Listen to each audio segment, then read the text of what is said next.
Perusahaan terjual seharga 1,5 triliun. Tetapi, ibu menyuruhku bilang pada keluarga suamiku bahwa aku bangkrut dan harus kembali menumpang pada orang tua. Keesokan harinya, sebuah peristiwa terjadi yang membuatku tercengang. Ibu memang benar pandangan ibu sungguh jauh ke depan. Selamat datang di kanal Sehat dan Sejahtera di Usia Senja. Di hari aku berhasil menjual perusahaanku seharga 1,5 triliun rupiah, aku sangat bahagia dan ingin segera berbagi kabar dengan suamiku. Namun, ibu tiba-tiba memaksaku berbohong bahwa aku telah bangkrut. Malam itu, pertanyaan pertama yang keluar dari mulut suamiku, "Bukanlah kamu tidak apa-apa, melainkan apakah penthouse seharga 50 miliar ini akan disita?" Pada saat itu, aku terkejut dan menyadari bahwa cinta kami selama 5 tahun terakhir mungkin hanyalah sebuah sandiwara. Bunyi klik terakhir dari pena Montblanc saat aku menandatangani halaman terakhir kontrak menggema di ruang rapat yang senyap seperti sebuah letusan pistol, penanda dimulainya sesuatu. Selesai sudah. 10 tahun. Masa mudaku 10 tahun. Membangun dari nol, 10 tahun, penuh keringat dan air mata. Semuanya telah mengkristal menjadi angka 1,5 triliun rupiah yang kini tersimpan rapi di rekeningku. Di usia 32 tahun, aku Amelia Wijaya telah resmi menjadi seorang yang bebas secara finansial, dalam arti sesungguhnya. Memandang keluar jendela kaca kantorku di lantai 45 Jakarta, di bawah sana masih sibuk dan ramai, tetapi di dalam hatiku ada sebuah ketenangan yang aneh. Aku ingin segera menelepon Baskara suami yang telah menemaniku selama 5 tahun, suka dan duka, untuk berbagi kabar gembira yang luar biasa ini. Dia pasti akan sangat senang. Dia selalu menjadi pendukung utamaku, tanpa syarat pelabuhan damaiku setiap kali aku lelah menghadapi kerasnya dunia bisnis. Aku meraih ponselku, tetapi baru saja layarnya menyala panggilan lain masuk. "Ibu." Aku tersenyum dan mengangkatnya. "Halo, Bu." Suara ibu di seberang sana tidak terdengar gembira, hanya ada keseriusan yang tidak biasa. "Amelia, kamu di mana? Ibu ada di lobi kantormu. Ibu punya urusan yang sangat penting untuk dibicarakan. Hanya kita berdua." Aku sedikit terkejut. Ibu Kuriana adalah seorang wanita yang mandiri dan kuat. Beliau jarang sekali menunjukkan urgensi seperti ini. Aku bergegas turun ke lobi dan melihat ibu sedang duduk di kursi tunggu dengan wajah termenung. Beliau mengenakan gaun batik sutra berwarna hijau giok yang memancarkan keanggunan, tetapi matanya menyiratkan kecemasan yang sulit diungkapkan. "Bu, ada apa sampai ibu harus datang kemari?" Aku duduk di sampingnya. Ibu tidak langsung menjawab, beliau meraih tanganku dan menggenggamnya erat. Tangannya hangat, tetapi sedikit gemetar. "Kamu sudah selesai menjual perusahaan, kan?" Aku tertegun. Bagaimana ibu tahu? Aku bahkan belum memberitahu siapapun. "Ibu punya cara sendiri, tapi itu tidak penting." Beliau menatap lurus ke mataku, suaranya mengeras. "Amelia, dengarkan ibu baik-baik. Mulai saat ini, kamu harus menuruti kata-kata ibu. Kamu tidak boleh memberitahu siapapun termasuk suamimu tentang penjualan perusahaan ini.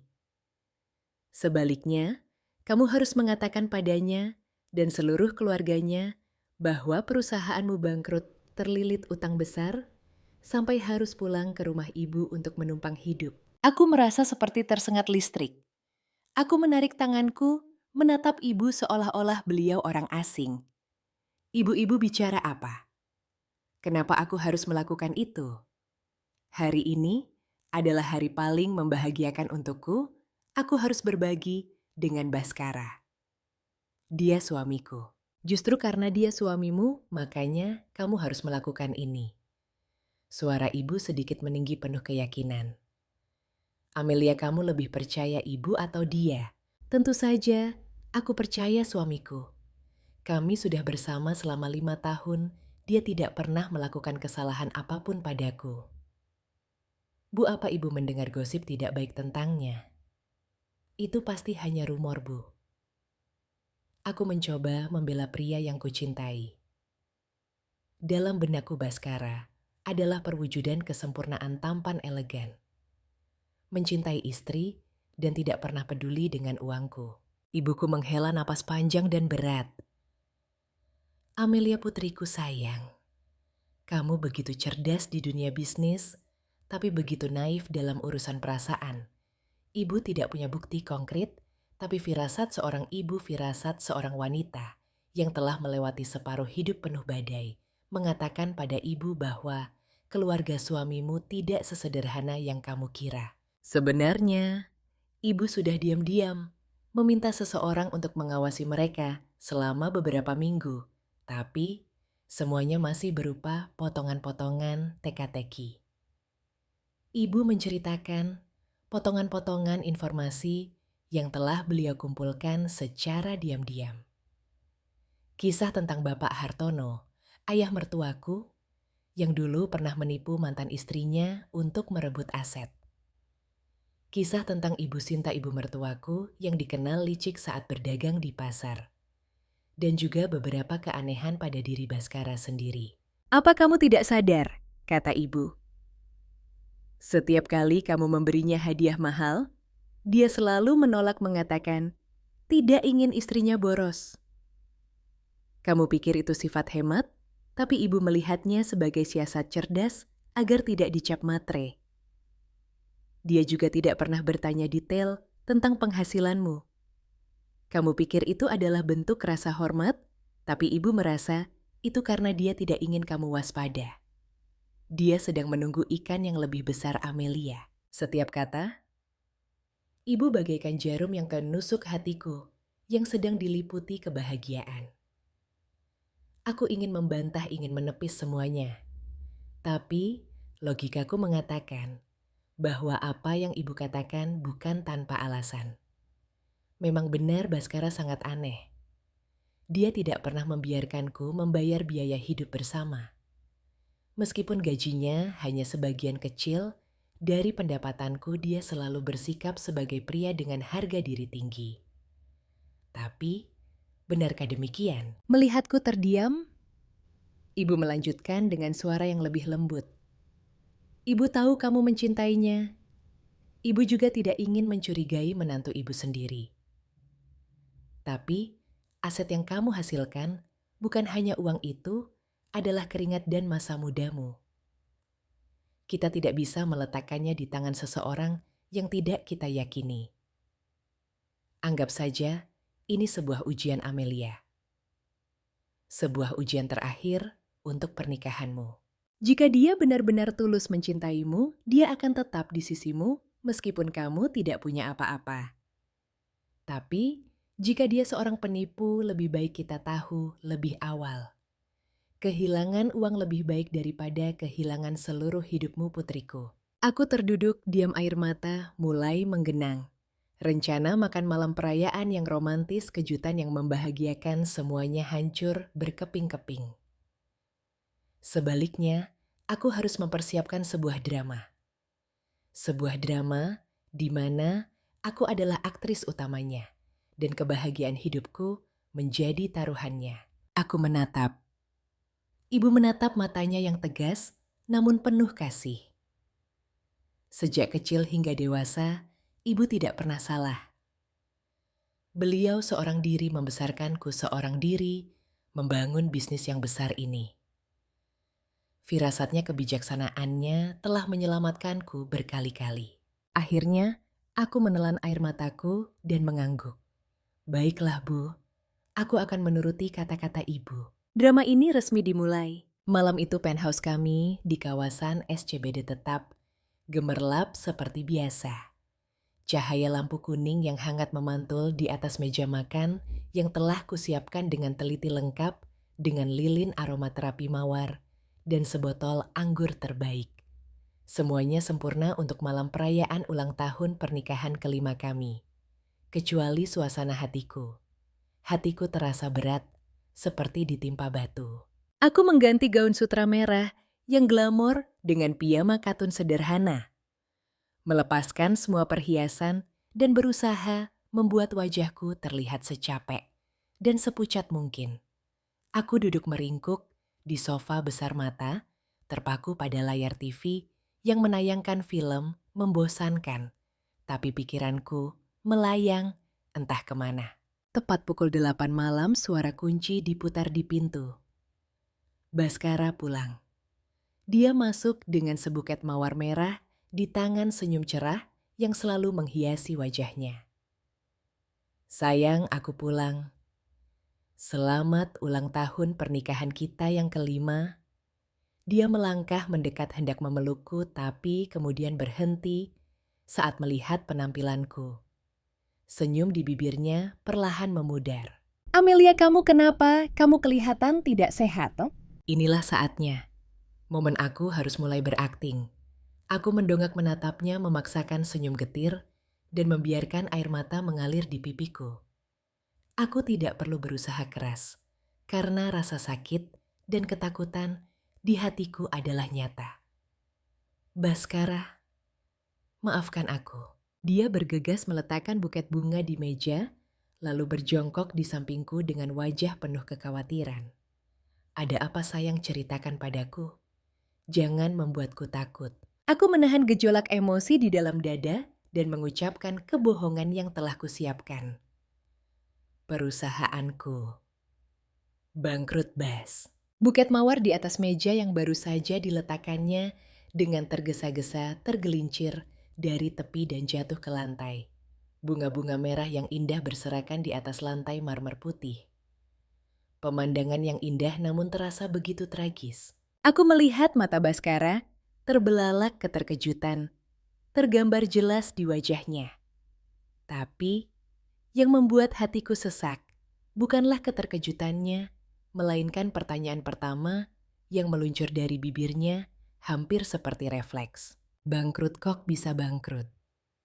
Lalu, bagaimana dengan utang-utangnya? Apa kita punya banyak utang?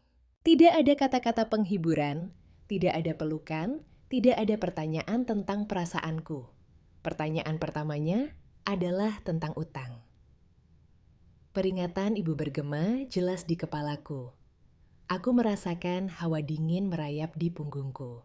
Aku berusaha menjaga suaraku agar tetap bergetar. Terisak-isak menceritakan tentang kontrak yang gagal mitra bisnis, yang menipu dan pinjaman bank yang sangat besar. Aku mengarang sebuah cerita yang sempurna, sebuah tragedi bisnis yang siapapun akan percaya. Baskara duduk terdiam, wajahnya berubah-ubah dari kaget menjadi cemas lalu menjadi ekspresi penuh perhitungan. Dia mondar-mandir di ruang tamu mengacak-acak rambutnya. Ya Tuhan, bagaimana bisa jadi seperti ini? Lalu bagaimana dengan rumah ini? Penthouse ini kan aset pribadimu sebelum kita menikah, tidak akan terpengaruh kan? Lagi-lagi dia bertanya tentang aset. Kali ini, penthouseku yang bernilai hampir 50 miliar rupiah. Yang menakutkan adalah dia tampak sangat paham tentang status hukumnya. Dia tahu betul ini adalah harta bawaanku. Aku teringat kata-kata ibu bahwa dia tidak pernah bertanya tentang penghasilanku. Tapi mungkin dia telah diam-diam mencari tahu segalanya. Aku tidak tahu, Bas, jawabku dengan suara lirih. Pengacara bilang mungkin mereka akan mencoba menyitanya juga. Tidak bisa. Baskara tiba-tiba membentak, lalu seolah sadar, telah kelepasan dia segera melembutkan suaranya. Maksudku, itu hasil kerja kerasmu, kita tidak boleh kehilangannya. Pasti ada cara lain. Dia duduk dan memelukku. Tapi, pelukannya terasa sangat canggung dan dingin. Dia menepuk-nepuk punggungku mengucapkan kata-kata penghiburan yang klise. Tidak apa-apa sayang, ada aku di sini. Uang yang hilang bisa dicari lagi, yang penting kamu harus jaga kesehatan. Kata-kata dan tindakannya sangat bertentangan. Mulutnya berkata, uang tidak penting, tapi matanya memancarkan kepanikan dan perhitungan. Makan malam perayaan ulang tahun pernikahan kami tenggelam dalam keheningan yang menyesakkan. Dia bahkan tidak peduli untuk memungut buket bunga di lantai. Lilin sudah hampir padam anggur masih utuh di dalam botol. Malam itu, untuk pertama kalinya dalam 5 tahun, aku merasa pria yang berbaring di sampingku begitu asing dan menakutkan. Malam itu, aku hampir tidak bisa tidur. Aku berbaring membelakangi Baskara, berpura-pura sudah terlelap, tetapi semua indraku menegang seperti senar gitar. Setiap helaan napasnya, setiap gerakannya di tempat tidur membuatku terlonjak.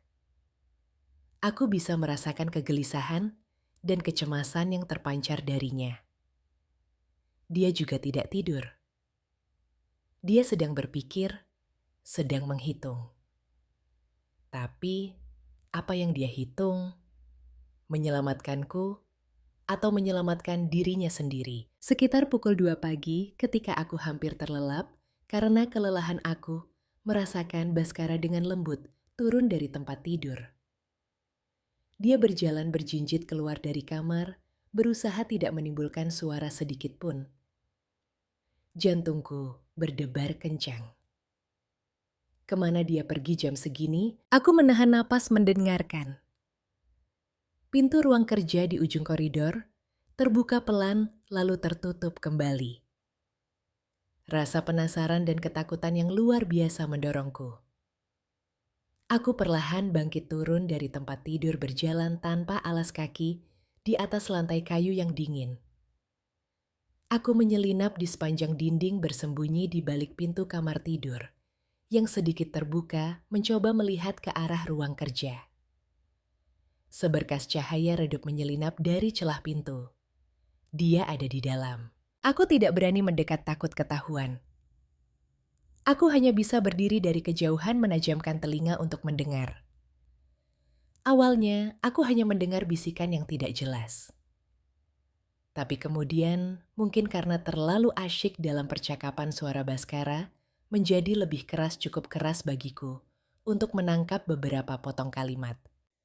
Ia benar bangkrut total. Aku juga tidak menyangka secepat ini. Dia sedang berbicara dengan seseorang. Nada suaranya bukan lagi kekhawatiran seorang suami pada istrinya, melainkan keseriusan dan ketergesaan, seolah sedang melaporkan situasi. Tidak, penthouse-nya masih ada, tapi situasinya gawat. Aku takut mereka akan menyitanya juga. Lagi-lagi penthouse itu obsesinya. Hening sejenak, mungkin mendengarkan orang di seberang telepon bicara. Lalu, aku mendengar kalimat yang membuat seluruh tubuhku membeku. Ya, aku mengerti. Besok pagi aku akan langsung ke sana. Kita harus bicara lebih detail. Masalah ini tidak bisa ditunda. Ke sana untuk bicara.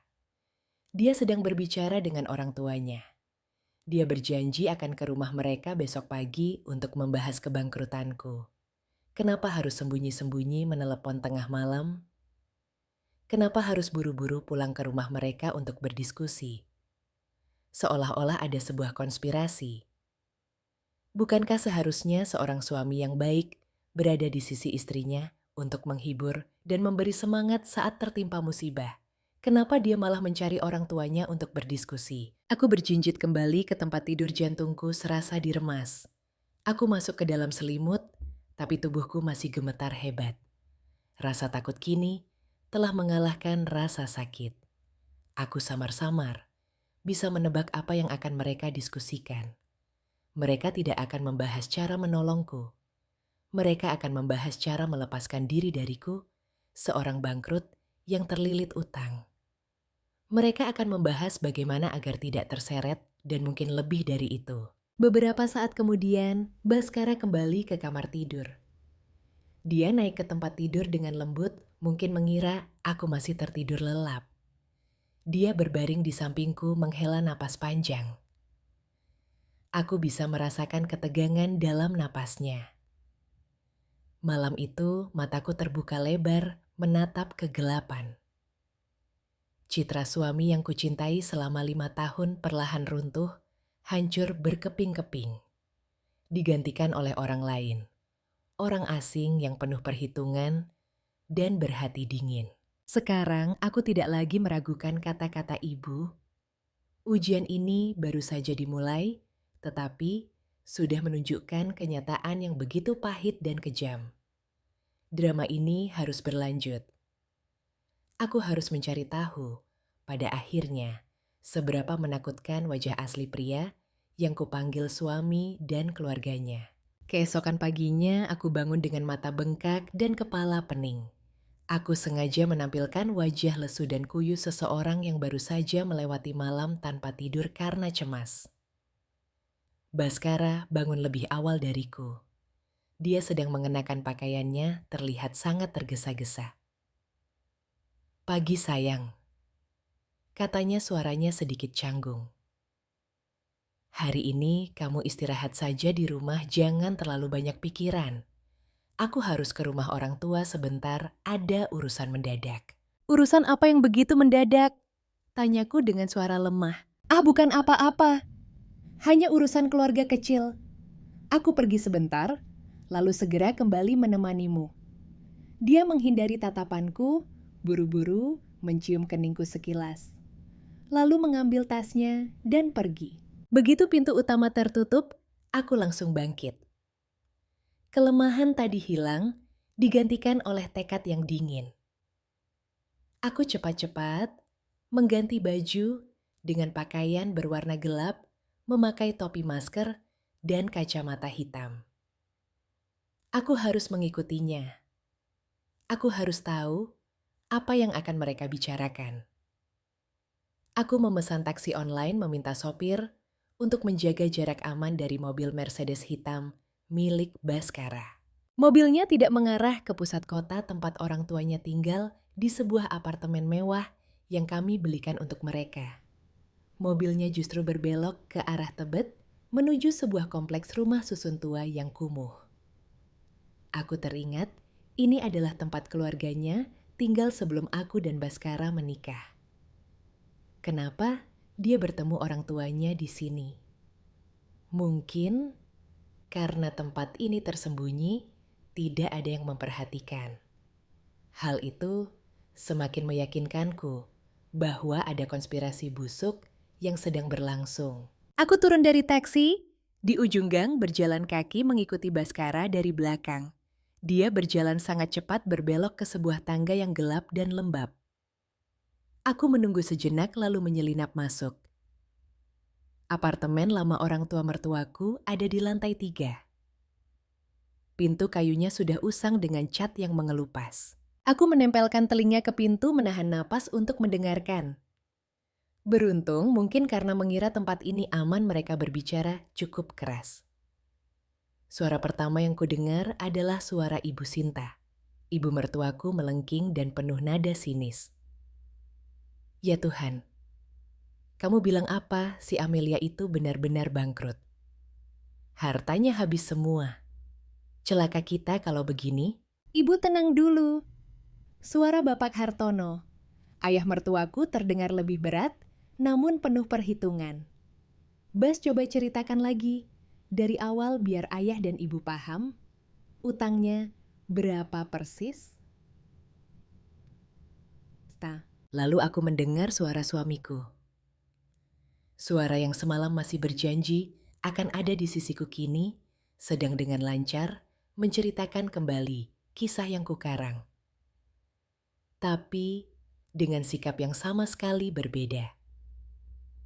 Tidak ada sedikit pun rasa kasihan padaku, yang ada hanya kejengkelan dan kekhawatiran untuk dirinya sendiri. Dia menangis terseduh-seduh. Sepertinya utangnya tidak kurang dari puluhan miliar. "Masalah besar ini ya, Bu," Ibu Sinta kembali menjerit. "Puluhan miliar astaga. Lalu dia mau bayar pakai apa? Jangan-jangan dia mau kita yang bayar. Tidak bisa. Tidak akan pernah. Dasar perempuan tidak becus bisnis, sekarang malah menyusahkan keluarga suami. Jantungku seperti ditusuk pisau. Menyusahkan. Di mata mereka, aku hanyalah beban. Tapi, kalimat Bapak Hartono berikutnya yang benar-benar membuatku mati rasa. Kamu diam dulu. Sekarang bukan waktunya mengeluh. Yang paling penting adalah bagaimana agar masalah ini tidak berdampak pada keluarga kita, terutama pada Baskara. Bas ayah mau tanya kalian, berdua sudah punya anak? Belum ya, kami masih menunda, jawab Baskara. Bagus deh, kata Bapak Hartono, suaranya tegas. Kalau belum punya anak, semuanya jadi lebih mudah. Sekarang kita harus bicarakan soal perceraian. Cerai. Dua kata itu seperti vonis mati bagi pernikahanku. Aku harus menggigit bibirku kuat-kuat agar tidak menangis. Baskara tampak sedikit ragu. Cerai sekarang? Ya, apa tidak terlalu cepat? Nanti orang-orang akan bergosip. Gosip apa? Bentak Bapak Hartono. Istri bangkrut dan terlilit utang cerai itu hal yang wajar. Kamu harus tegas. Kalau kamu terus bersamanya, utang-utangnya itu bisa menimpamu juga.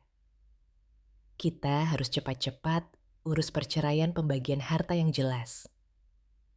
Yang paling penting penthouse di SCBD itu.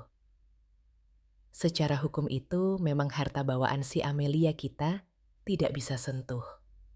Tapi kita harus cari cara. Ibu Sinta langsung menimpali. Benar, rumah itu harganya puluhan miliar. Dulu waktu dia menikah dengan Baskara, dia juga bukan siapa-siapa. Berkat hoki dari keluarga kita, makanya dia bisa sukses seperti itu. Sekarang dia bangkrut. Mengambil rumah itu sebagai kompensasi untuk anakku itu. Sudah sewajarnya. Kita harus bilang padanya kita mau bantu jual rumah untuk bayar utangnya, lalu kita ambil uangnya. Aku tidak bisa mempercayai telingaku. Mereka tidak hanya ingin meninggalkanku, mereka bahkan ingin merebut aset terakhirku. Mereka sedang membahas cara menipuku secara terang-terangan. Baskara terdiam cukup lama, lalu aku mendengar helaan napasnya. Baik, Bas mengerti. Tapi ibunya Amelia Buriana bukan orang yang mudah dihadapi. Bapak Hartono tertawa sinis, tawa yang bisa kubayangkan betapa liciknya. Dia bisa apa? Anaknya bangkrut. Dia juga cuma perempuan tua yang sudah tidak ada dayanya. Serahkan saja pada ayah. Ayah punya cara bicara dengannya. Bahkan, kita bisa memeras lebih banyak uang darinya dengan alasan untuk membantu anaknya bayar utang. Aku tidak sanggup mendengar lebih lama lagi. Darah di tubuhku seolah membeku. Seluruh percakapan mereka adalah sebuah konspirasi yang diperhitungkan dengan matang, kejam, dan tanpa sedikit pun rasa kemanusiaan. Aku terhuyung, mundur berpegangan pada dinding agar tidak jatuh. Aku harus segera pergi dari sini. Aku berbalik dan berlari. Menuruni tangga, lari keluar dari gang yang gelap. Itu lari, seolah-olah sedang melarikan diri dari mimpi buruk. Tapi, ini bukan mimpi buruk. Ini adalah kenyataan. Kenyataan tentang suami yang telah berbagi ranjang denganku dan keluarga yang pernah sangat kuhormati. Drama yang kumainkan kini memiliki tujuan baru. Bukan hanya untuk menguji, tetapi juga untuk membongkar kedok mereka dan menuntut keadilan untuk diriku sendiri. Aku berlari keluar dari kompleks rumah susun tua itu seperti orang kehilangan akal. Terik matahari Jakarta menyengat, tapi aku tidak merasa panas, hanya ada rasa dingin yang membekukan dari dalam hati yang menjalar ke seluruh tubuh. Aku tidak tahu kemana aku pergi, hanya tahu kakiku terus melangkah tanpa tujuan di trotoar yang ramai. Suara klakson mobil tawa orang-orang di sekitarku seolah berasal dari dunia lain, dunia yang bukan lagi tempatku. Setiap kata dari keluarga Baskara mengiris pikiranku setajam pisau. Cerai rebut penthouse peras uang ibuku. Ternyata, 5 tahun pernikahan cinta dan rasa hormat yang selalu kupercaya hanyalah sebuah sandiwara yang diciptakan oleh orang-orang serakah dan kejam. Aku mencari sudut yang sepi terduduk di bangku taman dan menangis sejadi-jadinya. Aku menangisi kenaifanku menangisi cinta yang kuberikan pada orang yang salah menangisi 10 tahun masa muda dan kerja kerasku yang nyaris jatuh ke tangan orang-orang yang tidak pantas. Setelah air mataku kering dengan tangan gemetar, aku mengeluarkan ponsel menekan nomor satu-satunya orang yang bisa kupercaya saat ini. Bu, Suaraku serak. kamu di mana? Suara ibu di seberang sana terdengar sangat tenang, seolah beliau sudah menduga semuanya. Aku memberitahukan lokasiku pada ibu. Setengah jam kemudian, mobil mewah ibu berhenti di hadapanku. Beliau tidak berkata apa-apa, hanya membukakan pintu mobil dengan diam. Aku masuk merasa sangat lelah. Ibu membawaku ke vilanya di Menteng. Rumah yang besar dan tenang benar-benar terpisah dari hiruk-pikuk di luar perlahan, membantuku mendapatkan kembali sedikit ketenangan. Ibu membuatkanku secangkir teh kamomil hangat. Sekarang ceritakan pada ibu, pelan-pelan saja. Aku menceritakan seluruh percakapan yang kudengar tanpa melewatkan satu detail pun. Semakin aku bercerita, kemarahan di dalam diriku semakin memuncak mengalahkan rasa sakit. Ketika aku selesai bercerita, ibu hanya mengangguk, wajahnya tanpa ekspresi terkejut sedikit pun. Dugaan ibu tidak salah. Katanya dengan suara berat. Sifat serigala tidak akan pernah berubah. Putriku sekarang bukan waktunya untuk terpuruk. Kamu harus kuat. Kita sudah tahu wajah asli mereka itu adalah keuntungan kita. Sekarang kamu harus melanjutkan drama ini. Melanjutkan. Tapi, kenapa Bu aku ingin membongkar kedok mereka sekarang juga? Membongkar kedok mereka sekarang apa gunanya? Ibu menatapku dengan tajam. Mereka akan menyangkal semuanya. Kamu tidak punya rekaman, hanya kata-katamu. Mereka justru akan membalikan fakta menuduhmu memfitnah. Tidak, kita harus membuat mereka menunjukkan belangnya sendiri. Kamu teruslah berperan sebagai istri yang menderita dan hancur. Semakin menyedihkan, semakin bagus. Kita lihat permainan apa lagi yang akan mereka mainkan. Tepat pada saat itu, ponselku bergetar. Sebuah pesan baru masuk. Dari Tania, sahabat terbaikku. Pesan itu hanya berisi sebuah foto dan sebaris kalimat. Amel, aku barusan lihat suamimu di kafe ini. Yang duduk bersamanya, sepertinya Bella mantan pacarnya kan. Aku membuka foto itu dan hatiku kembali terasa sakit. Di dalam foto Baskara, sedang duduk berhadapan dengan seorang wanita cantik dan modis. Mereka duduk sangat dekat kepala, saling berdekatan berbisik-bisik. Meskipun sudut pengambilannya tidak terlalu jelas, aku masih mengenali wanita itu sebagai Bella mantan pacar. Yang kata Baskara sudah lama putus kontak. Tangan Baskara berada di atas tangan Bella, sebuah gestur mesra yang tak terbantahkan. Aku menunjukkan ponsel itu pada ibu. Beliau menyipitkan mata melihat foto itu, lalu seulas senyum dingin muncul di bibirnya. Bagus sekali. Benar-benar bagus. Kita bahkan belum perlu bertindak, buktinya sudah datang sendiri. Bukan hanya mengincar uang, tapi juga selingkuh. Bajingan ini, dia sudah merencanakan semuanya. Ibu mengembalikan ponselku, suaranya menjadi lebih tegas. Amelia, dengar. Mulai sekarang kamu harus sangat tenang. Simpan rasa sakitmu, ubah menjadi kekuatan. Kembalilah ke rumahmu dan lanjutkan dramamu. Ibu akan meminta orang untuk mengawasi Baskara dan perempuan itu. Kita akan kumpulkan cukup bukti, lalu kita akan pasang perangkap yang lebih besar agar seluruh keluarga mereka tidak bisa lari lagi. Aku menatap mata ibu yang penuh keyakinan. Keputusasaan di dalam diriku perlahan sirna digantikan oleh api amarah dan tekad yang membara. Aku bukan lagi Amelia Wijaya yang naif seperti kemarin. Mereka ingin bermain drama, aku akan bermain bersama mereka. Dan peranku kali ini akan menjadi peran terbaik dalam hidupku. Aku kembali ke penthouse saat hari sudah sore. Aku sudah mencuci muka, mencoba menutupi mataku yang bengkak, dan kembali memasang wajah muram yang hancur. Rumah terasa sunyi. Baskara belum pulang. Aku duduk di sofa, memeluk lututku, memandang kota yang mulai menyalakan lampunya. Hatiku terasa hampa. Rumah ini yang dulu adalah surga kecilku tempatku, merasa paling damai, kini terasa dingin dan asing. Beberapa saat kemudian Baskara pulang. Dia masuk, melihatku duduk sendirian dalam gelap, lalu buru-buru menyalakan lampu dengan ekspresi khawatir palsu. Amelia, kamu kemana saja seharian ini? Aku telepon kamu tidak diangkat. Kamu tahu aku khawatir sekali. Dia duduk di sampingku hendak memelukku, tapi aku sedikit menghindar. Aku tidak ingin sentuhan palsunya.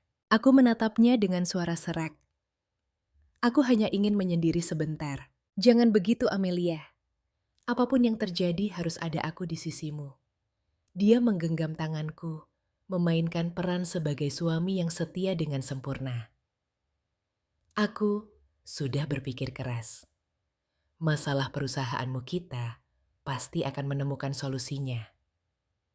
Jangan terlalu terpuruk.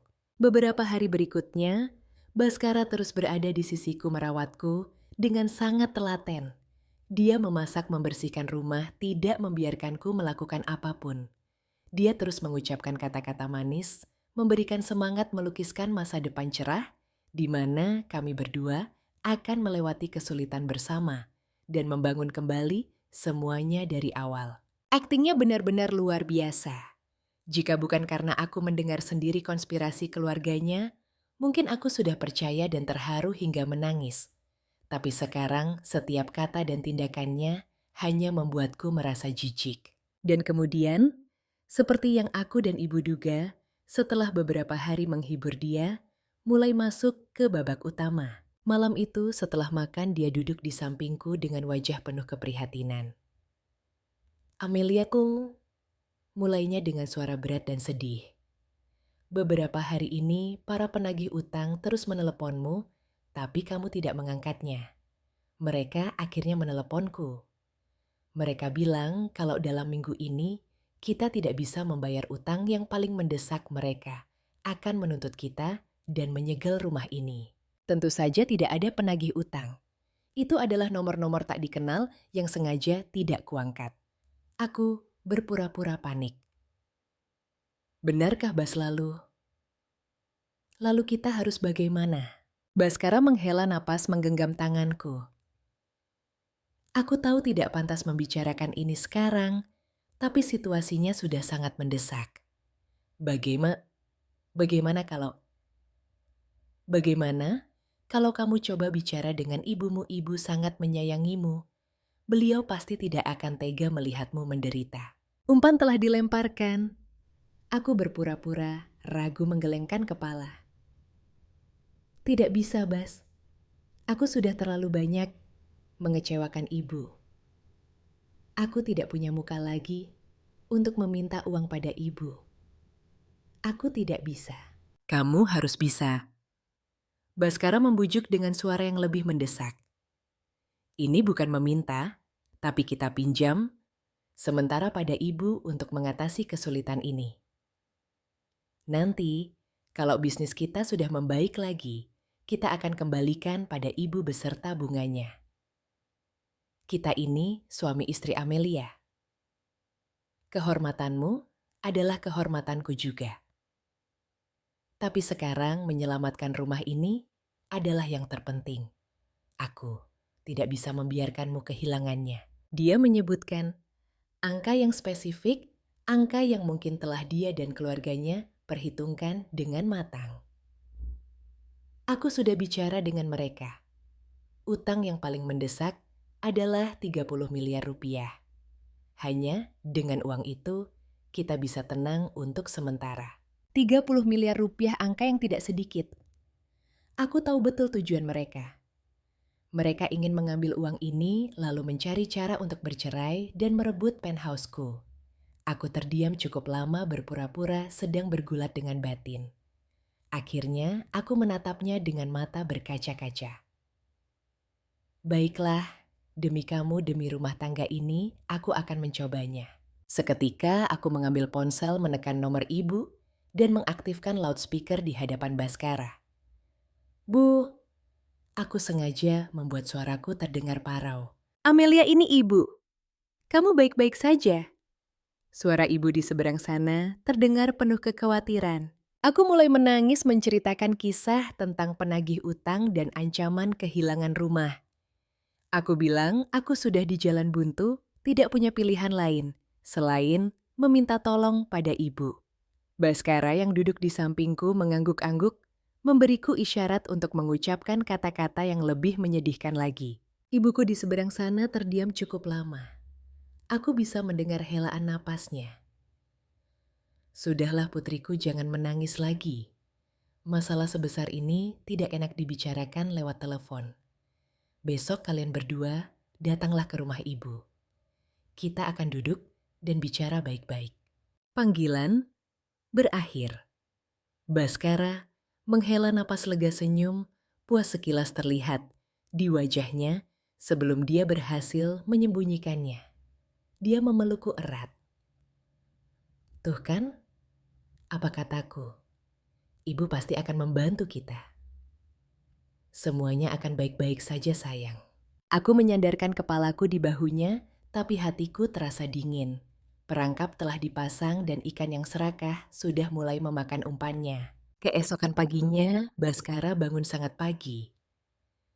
Dia menyetrika setelan jas termahalnya, menyisir rambutnya, hingga klimis terlihat sangat tampan dan berwibawa. Sebelum berangkat, dia bahkan mampir ke toko buah impor memilih parsel buah yang paling besar dan paling indah. Dia memainkan perannya dengan sempurna sebagai menantu berbakti yang sedang mendampingi istri pulang ke rumah ibu untuk menyelesaikan masalah besar keluarga. Sepanjang perjalanan ke villa ibuku di Menteng, dia terus menggenggam tanganku, mengucapkan kata-kata penyemangat, dan memberiku pengarahan bagaimana cara berbicara yang baik dengan ibu nanti. Mobil berhenti di depan gerbang sebuah villa putih yang megah dengan taman yang terawat rapi. Kemewahannya sangat kontras dengan rumah susun kumuh tempat keluarganya merencanakan konspirasi untuk menjatuhkanku. Masuk ke dalam suasana sejuk dan tenang di rumah itu sedikit menenangkan hatiku. Ibuku sudah menunggu di ruang tamu. Beliau mengenakan pakaian rumah dari sutra yang sederhana namun elegan. Wajahnya tampak sedih, tetapi matanya memancarkan ketenangan yang luar biasa. Baskara meletakkan parsel buah di meja menunduk memberi salam pada ibu dengan sopan. "Selamat pagi, Bu." Lalu dia memulai dramanya. Dia duduk, suaranya terdengar tulus dan penuh penyesalan. "Bu, saya benar-benar minta maaf. Sebagai suami saya, tidak bisa ikut menanggung beban Amelia, membiarkannya menanggung semuanya sendirian, hingga jadi seperti ini. Saya sangat sedih, Bu. Sekarang saya hanya berharap Ibu bisa berbaik hati, membantu kami melewati masa sulit ini. Saya berjanji pada Ibu, setelah masalah ini selesai, saya akan bekerja 100 kali lebih keras untuk mengembalikan uang Ibu dan merawat Amelia dengan baik, tidak akan membiarkannya menderita lagi." Dia berbicara dengan lancar, tatapan matanya tulus, suaranya terdengar emosional. Jika aku adalah diriku seminggu yang lalu, mungkin aku sudah percaya sepenuhnya. Tapi sekarang, aku hanya merasa itu sangat menggelikan. Ibuku mendengarkan dengan sabar. Beliau tidak menyela, hanya menatap lurus ke mata Baskara. Tatapannya dalam dan tajam, seolah bisa menembus semua kebohongan. Setelah Baskara selesai bicara, barulah beliau angkat bicara dengan perlahan, suaranya datar. "Sudahlah, kalian duduk dulu. Nasi sudah menjadi bubur, saling menyalahkan juga tidak ada gunanya. Ibu hanya punya satu anak perempuan, Amelia. Ibu tidak bisa diam saja melihatnya menderita. Beliau menoleh padaku, tatapannya melembut. Uang 30 miliar itu, ibu akan pinjamkan pada kalian. Aku melihat dengan jelas, untuk sesaat mata Baskara berbinar karena kegirangan yang tak bisa disembunyikan. Dia cepat-cepat menunduk untuk menyembunyikan ekspresinya, tapi aku sudah terlanjur melihatnya. Kami benar-benar berterima kasih sekali, Bu, kata Baskara, suaranya bergetar karena bahagia. Tapi, ibuku mengangkat tangan memberi isyarat agar dia tidak bersukacita terlalu cepat. Namun, kata beliau, suaranya menjadi serius. Ini adalah jumlah uang yang sangat besar, bukan main-main. Ibu ingin semuanya jelas dan transparan. Akhir pekan ini, ibu ingin mengundang Bapak dan Ibu Besan untuk datang makan malam bersama di sini. Baskara mengangkat kepalanya, wajahnya sedikit terkejut. Ibuku melanjutkan dengan nada santai. Kita ini kan satu keluarga. Masalah sebesar ini akan lebih baik jika dibicarakan bersama dengan kedua orang tua. Ibu ingin mendengar pendapat Bapak dan Ibu Besan tentang masa depan kalian berdua juga tentang utang ini. Kalau semua orang ikut mencari jalan keluar akan lebih baik kan? Tawaran ibuku sangat cerdik. Terdengar sangat masuk akal dan sopan, sesuai dengan etika orang tua. Pertemuan keluarga untuk menyelesaikan masalah besar tidak ada yang bisa menyanggahnya. Tapi, sebenarnya inilah perangkap terakhirnya. Ibu ingin semua orang yang terlibat hadir agar bisa membongkar semuanya sekaligus. Baskara tertegun sejenak. Dia mungkin tidak menyangka ibuku akan memberikan syarat seperti ini. Dia tidak punya alasan untuk menolak. Jika menolak sama saja dengan mengakui ada sesuatu yang disembunyikan.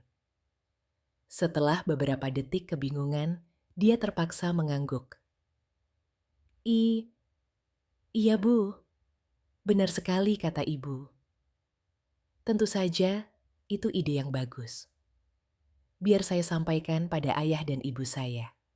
Mereka pasti akan sangat senang diundang oleh ibu. Meninggalkan villa Ibu Baskara, tidak bisa menyembunyikan kemenangannya. Dia bersiul tangannya, mengemudi dengan lebih bersemangat. Dia menoleh padaku sambil tersenyum lebar. Lihat kan, semuanya beres. Akhir pekan ini, setelah bicara dengan orang tuaku, kita akan dapat uangnya.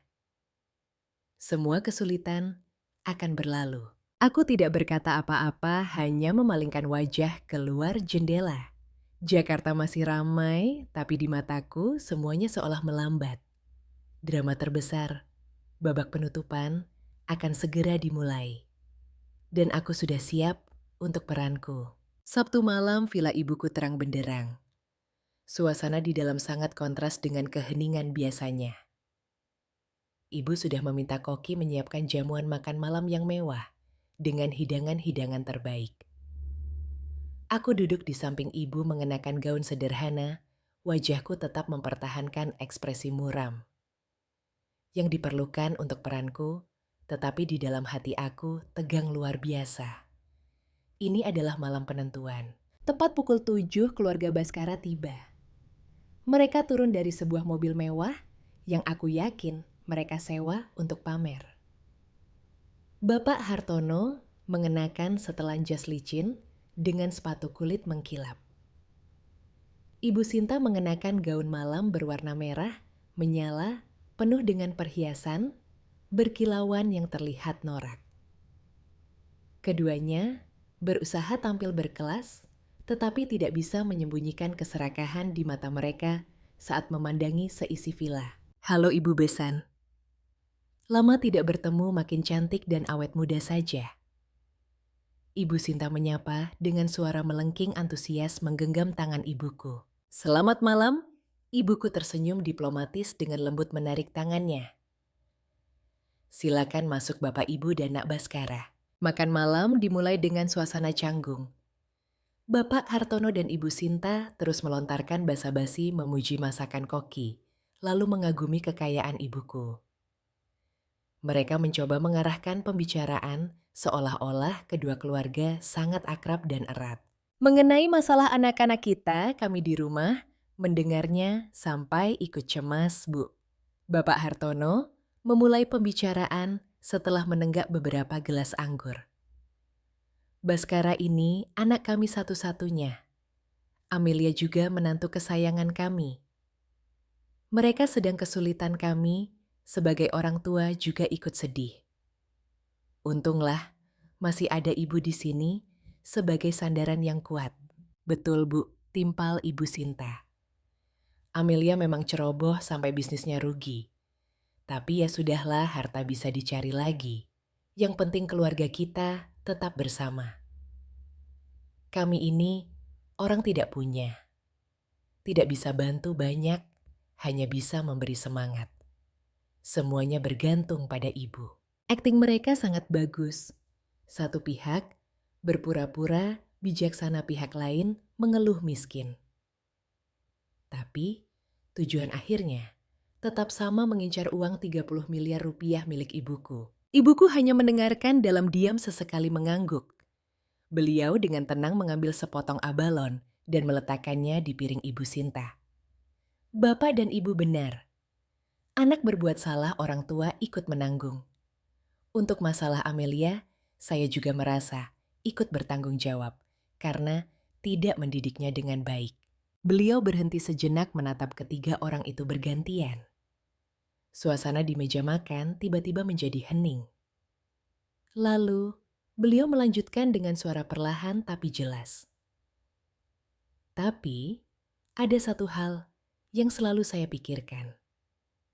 Saya ingin bertanya dengan tulus pada Bapak Ibu dan juga Nak Baskara. Jika seandainya hari ini putri saya benar-benar tidak punya uang sepeser pun, terlilit utang, dan saya sendiri juga tidak mampu membantunya lagi. Jika dia benar-benar jatuh miskin, apa yang akan kalian lakukan? Pertanyaan ibu seperti seember air es yang disiramkan ke tengah pesta. Senyum di bibir Bapak Hartono dan Ibu Sinta membeku.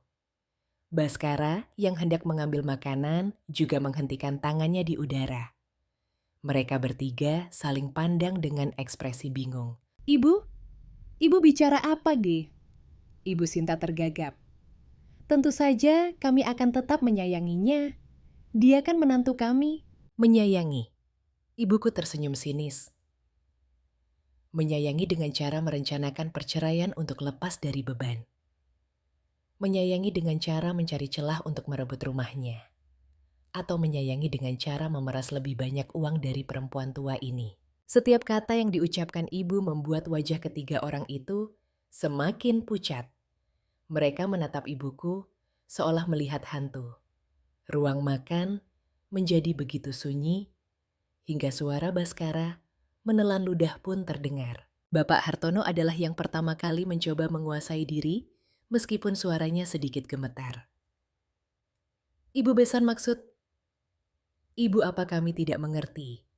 Siapa yang tega merencanakan hal sejahat itu, pasti ada kesalahpahaman. Kesalahpahaman.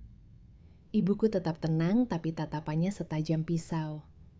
Baiklah, biar saya perjelas. Pagi hari setelah Amelia memberitahu kabar bangkrut, Nak Baskara buru-buru pulang ke rumah, susun tua di Tebet untuk rapat keluarga. Isi rapatnya adalah bagaimana cara bercerai secepat mungkin, bagaimana cara merebut penthouse 50 miliar milik putri saya, dan bagaimana cara memeras uang tambahan dari saya. Apa yang saya katakan benar. Wajah Bapak Hartono berubah dari pucat menjadi putih pasi. Ibu Sinta ternganga tak bisa berkata-kata. Baskara menunduk dalam-dalam, bahunya bergetar. Bukti sudah terlalu jelas.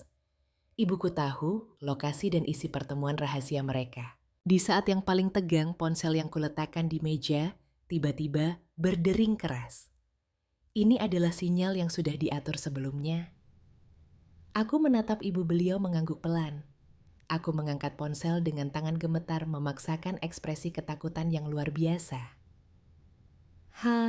Halo, kataku dengan suara lirih. Di seberang sana, suara pria yang kasar berteriak, cukup keras untuk didengar semua orang di meja. Ini Amelia kan?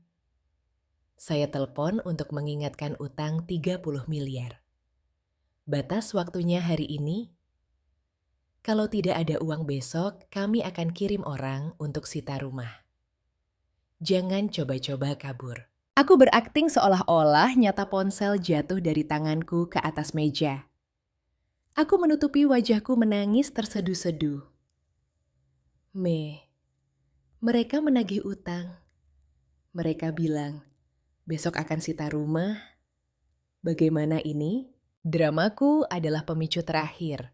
Bagi keluarga Baskara, kata-kata ibuku adalah sebuah ancaman, tetapi telepon dari penagih utang adalah bahaya yang nyata. Mereka percaya penagih utang itu benar-benar ada dan bisa saja mendatangi mereka juga. Rasa takut mengalahkan keserakahan. Celaka. Ibu Sinta adalah yang pertama bereaksi. Dia melompat berdiri kursinya, terdorong ke belakang dengan suara berderit. Saya baru ingat kompor di rumah. Menyala lupa dimatikan. Kami harus segera pulang. Nanti kebakaran? Maaf kami permisi dulu. Iya betul. Bapak Hartono juga buru-buru berdiri menarik tangan istrinya. Urusan rumah sangat penting, tidak bisa ditunda. Masalah anak-anak kita, bicarakan lain kali saja. Kami permisi. Mereka bahkan tidak berani menatap mata ibuku, hanya terburu-buru mencari jalan keluar. Baskara juga ikut berdiri bergumam. Bu, saya antar ayah dan ibu pulang. Dia tidak mengatakan sepatah kata pun padaku, tidak ada tatapan penghiburan. Dalam kepanikan wajah aslinya terekspos sepenuhnya. Dia hanya ingin lari dari masalah yang dia pikir aku sebabkan. Mereka bertiga hampir berlari keluar pintu, bahkan sampai tersandung satu sama lain. Beberapa detik kemudian, kami mendengar suara mobil mereka dinyalakan dan melaju kencang seolah dikejar hantu. Ruang makan yang mewah itu tiba-tiba menjadi sunyi senyap. Drama telah berakhir dengan sempurna. Aku berhenti, menangis menyeka air mata palsuku. Ibuku dengan tenang menuangkan secangkir teh untukku. Lihat kan, katanya dengan nada tenang. Saat menghadapi bahaya, sifat asli manusia akan terlihat paling jelas. Mereka tidak peduli padamu, mereka hanya peduli pada diri mereka sendiri. Aku menatap, ibu hatiku dipenuhi perasaan yang sulit digambarkan. Aku sakit hati karena kenyataan yang pahit, sekaligus kagum pada kebijaksanaan dan kekuatan ibu. Beliau tidak hanya membantuku melindungi asetku, beliau juga membantuku melihat wajah asli orang-orang yang pernah kucintai dan kupercaya. Setelah pintu villa tertutup, mengembalikan keheningan di ruangan itu, barulah aku merasa seluruh tubuhku lemas.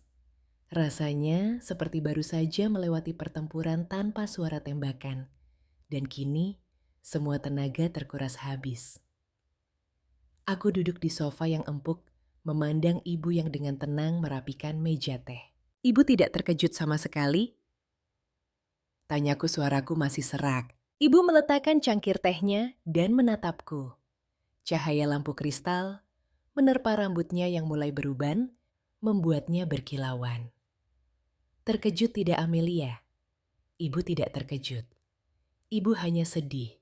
Kamu harus mengalami ini. Tapi lebih baik sakit sekali sekarang daripada hidup selamanya dalam kebohongan.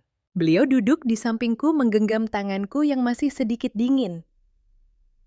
Kamu mau tahu kenapa ibu bisa menebak wajah asli mereka? Aku mengangguk. Aku selalu tahu ibu adalah wanita yang kuat dan cerdas. Tetapi ketegasannya dan kemampuannya membaca orang dalam masalah ini masih membuatku takjub. Ibu memandang keluar jendela, Tatapannya menerawang seolah melihat kenangan yang sangat jauh.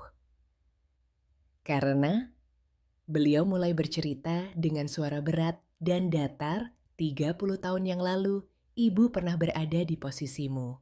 Aku terdiam, mendengarkan. Ini adalah pertama kalinya ibu bercerita tentang masa lalunya, tentang sudut-sudut tersembunyi yang tidak pernah beliau singgung. Tahun itu, usia ibu kira-kira sama denganmu sekarang. Ibu juga punya karier yang sedang menanjak, juga punya cinta yang ibu yakini akan berlangsung selamanya. Pria itu, dia persis seperti Baskara. Penampilannya terpelajar sopan kata-katanya manis seperti madu. Ibu percaya padanya tanpa syarat, menyerahkan seluruh hati dan bisnis yang telah ibu bangun dengan susah payah. Suara ibu merendah menyiratkan kesedihan yang mendalam. Dan kemudian, sama sepertimu ibu kehilangan segalanya. Dia bersekongkol dengan orang luar menipu ibu untuk menandatangani dokumen-dokumen yang tidak ibu pahami. Suatu pagi saat bangun, ibu tidak punya apa-apa lagi. Perusahaan rumah uang, semuanya sudah berpindah tangan. Pria yang ibu cintai menghilang tanpa jejak meninggalkan ibu dengan utang yang sangat besar dan seorang anak di dalam kandungan. Aku tertegun. Anak itu adalah aku. Saat itu ibu juga hancur, bahkan ingin mati saja rasanya. Lanjut ibu, matanya berkaca-kaca. Tapi kemudian, ibu teringat kamu. Ibu tahu ibu tidak boleh menyerah.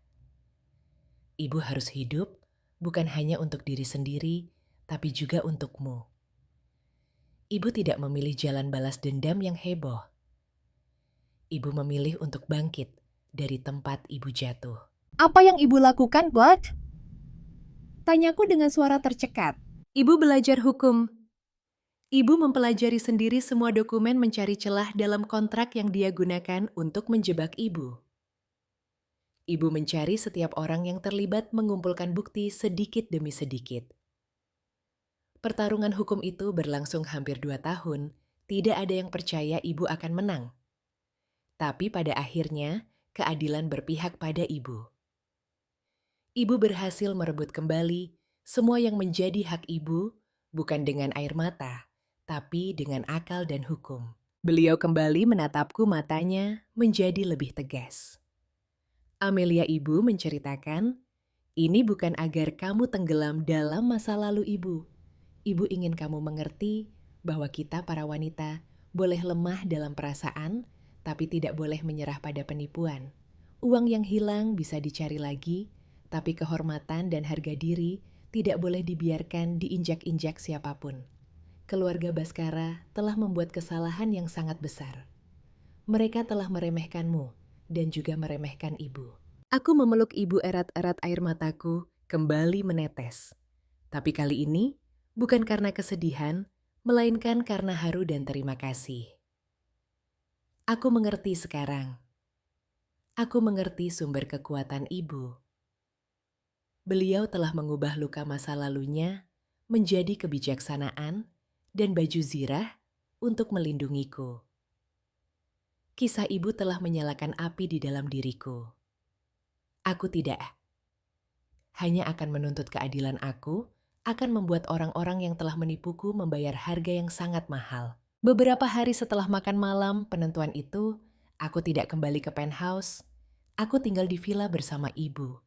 Rumah itu yang dulu penuh kenangan manis, kini hanya membangkitkan rasa jijik. Baskara meneleponku beberapa kali awalnya dengan kata-kata manis membujuk.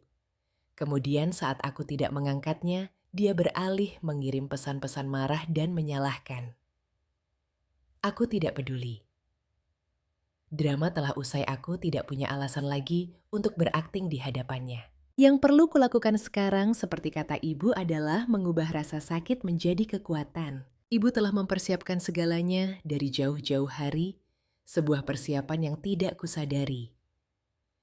Beliau memperkenalkanku pada Pak Budi, seorang pensiunan detektif swasta dengan mata yang tajam dan sikap yang sangat profesional. Saya sudah mengikuti Mas Baskara selama hampir 2 minggu ini sesuai permintaan Bu Riana, kata Pak Budi meletakkan sebuah map tebal di atas meja. Dan ini adalah hasil yang saya kumpulkan. Map itu berisi jadwal perjalanan detail. Baskara foto-foto dirinya dan Bella bertemu di berbagai tempat, dari kafe mewah hingga hotel-hotel yang tersembunyi. Tapi yang paling penting ada di dalam sebuah flash disk kecil. Ini adalah rekaman suara yang didapat dari alat penyadap di mobil Mas Baskara. Jelas Pak Budi. Kualitasnya cukup bagus. Aku mencolokkan flash disk itu ke laptop. Suara Baskara dan Bella yang familiar terdengar sangat jelas, tapi isi percakapan mereka membuatku harus mengepalkan tangan. Kamu yakin perempuan tua itu bakal kasih uang? Suara Bella terdengar ragu. Pasti Tri, jawab Baskara dengan nada percaya diri. Dia sayang sekali sama anaknya. Amelia nangis sedikit saja, dia pasti akan keluarkan uangnya. Kamu tenang saja, siapkan proyekmu. Dengan 30 miliar ini ditambah uang jual penthouse-nya masa depan, kita akan cerah. Tapi aku masih khawatir. Si Amelia itu kelihatannya tidak bodoh. Kalau dia sampai tahu bagaimana, Baskara tertawa sinis tawa yang bisa kubayangkan. Dia pintar bisnis saja, tapi soal perasaan dia naif seperti anak domba. 5 tahun ini, aku berakting jadi suami. Sempurna dia percaya mati-matian. Dia cinta mati padaku. Kamu tidak usah khawatir. Semuanya ada dalam rencanaku. Setiap kata-katanya bagai pukulan palu di dadaku. Cinta mati. Ternyata, cintaku di matanya hanyalah alat untuk dimanfaatkan. Tapi, bukti tidak berhenti di situ. Ibu juga membawaku bertemu seorang ahli akuntansi forensik. Setelah aku memberikan kuasa beliau memeriksa seluruh transaksi di rekening gabungan kami selama setahun terakhir. Hasilnya lebih mengejutkan lagi. Mas Baskara ini sangat rapi. Jelas sang ahli sambil menunjuk angka-angka di layar. Dia tidak menarik uang dalam jumlah besar sekaligus, melainkan memecahnya menjadi kecil-kecil ditransfer ke banyak rekening berbeda dalam waktu yang lama. Tapi, saat ditelusuri semua rekening itu mengarah ke satu perusahaan PT Anugrah Bella Mandiri. Dan pemilik perusahaan ini adalah Nona Bella. Total uang yang telah diselundupkan Baskara mencapai hampir 5 miliar rupiah. Dia telah memulai rencana penggelapan uangku jauh sebelum ini, bukan hanya setelah mendengar kabar aku bangkrut. Semua bukti telah tersaji di atas meja rekaman perselingkuhan dan konspirasi penipuan foto-foto mesra laporan bank yang membuktikan penggelapan. Semuanya sudah sangat jelas. Pernikahanku bukan hancur, tapi memang tidak pernah ada. Itu hanyalah sebuah drama yang disutradarai dengan baik, dan aku adalah satu-satunya korban yang tidak menyadarinya. Setelah beberapa hari hening mungkin, untuk menyusun strategi setelah kegagalan di rumah ibuku, pihak keluarga Baskara mulai menyerang balik. Dan serangan mereka mengarah langsung ke titik terlemahku nama baik. Pagi itu, aku menerima telepon dari pengacaraku. Ibu Amelia pihak Pak Baskara sudah resmi mendaftarkan gugatan cerai ke Pengadilan Negeri Jakarta Selatan. Aku tidak terkejut ini sudah bisa diduga. Tapi, yang tidak kuduga adalah cara mereka bermain. Beberapa jam kemudian, Tania sahabatku dengan panik mengirimkan sebuah tautan berita. Amel, lihat ini, mereka mulai beraksi. Aku membuka tautan itu. Sebuah artikel di portal berita keuangan yang cukup ternama dengan judul yang sensasional.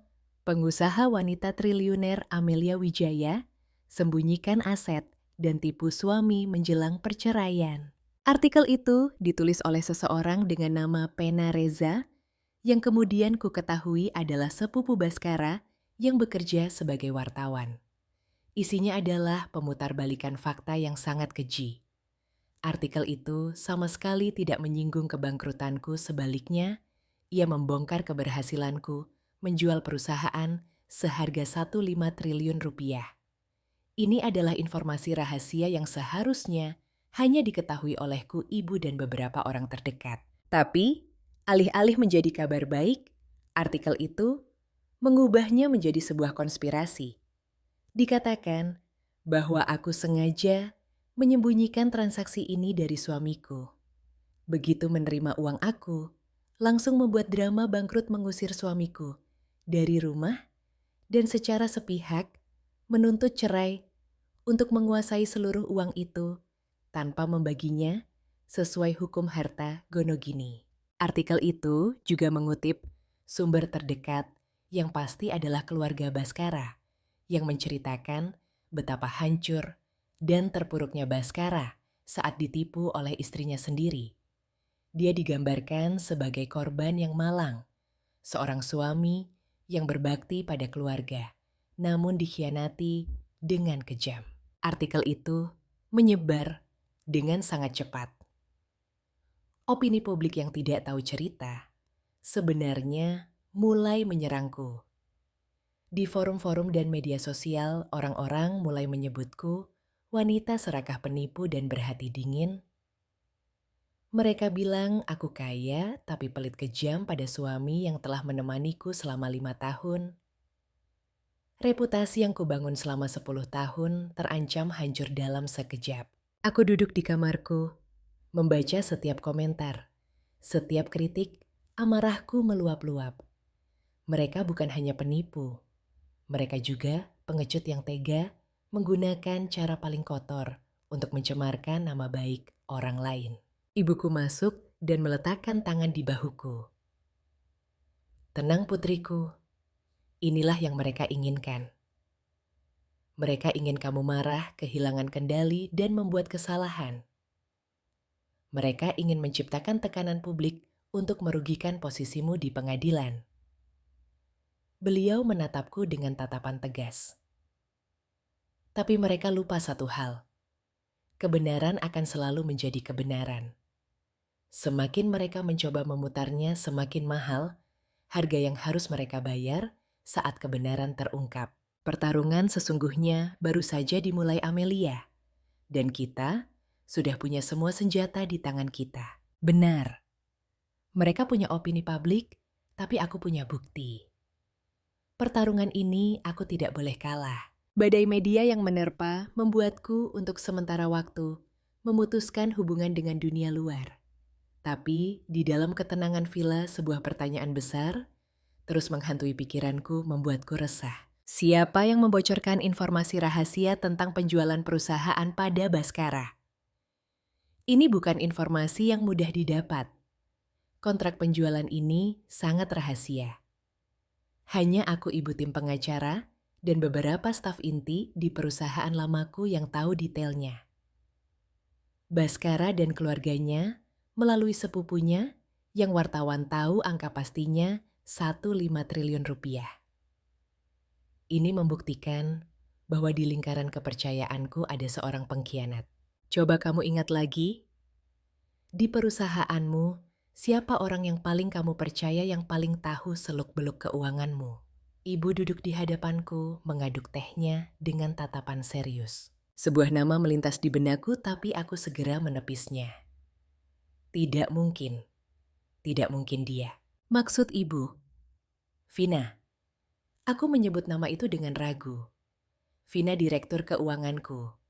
Dia sudah ikut aku sejak awal merintis. Aku sudah menganggapnya seperti kakak sendiri. Tidak mungkin Vina.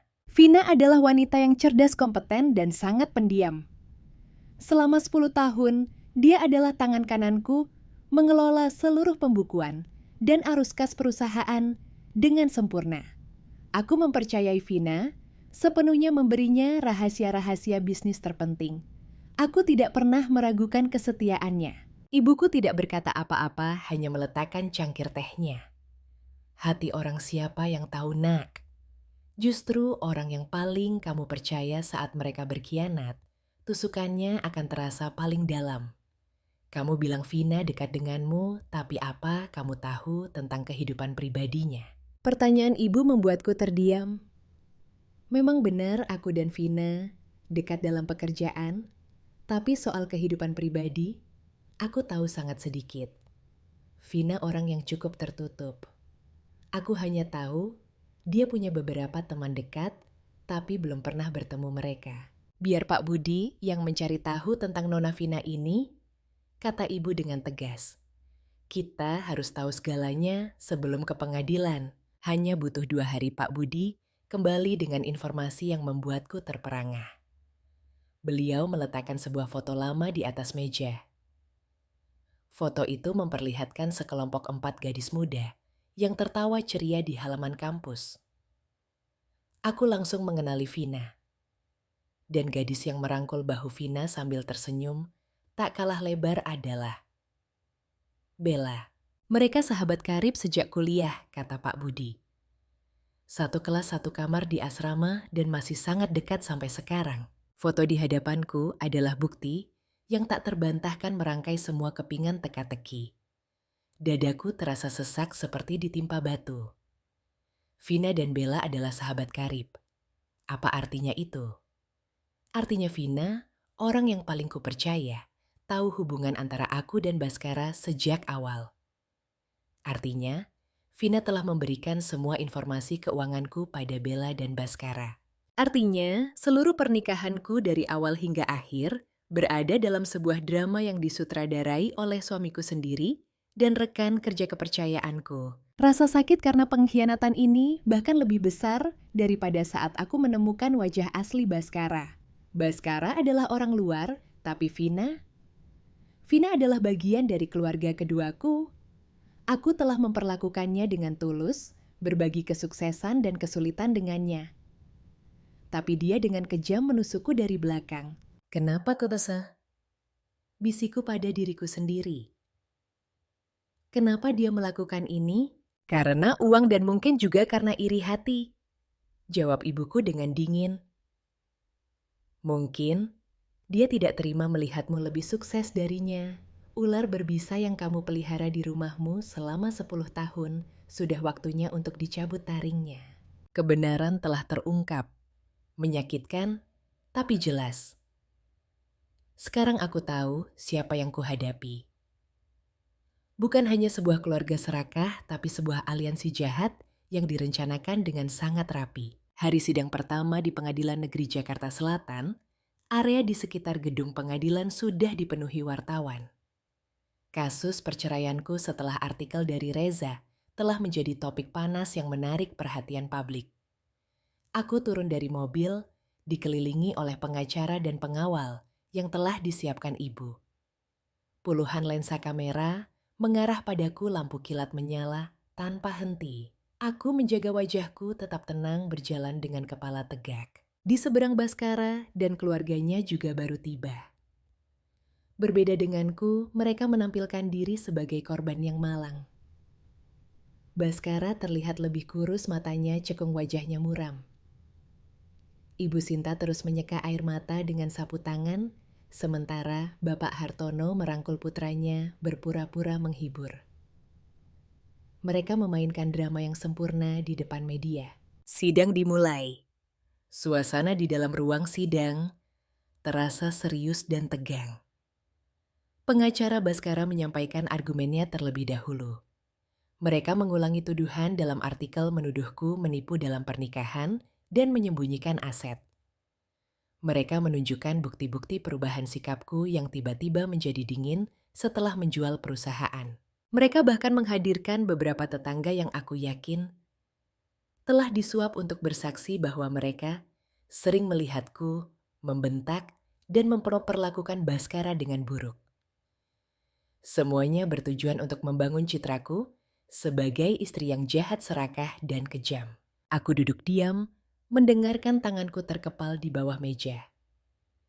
Ibu yang duduk di sampingku dengan lembut meremas tanganku, memberiku ketenangan.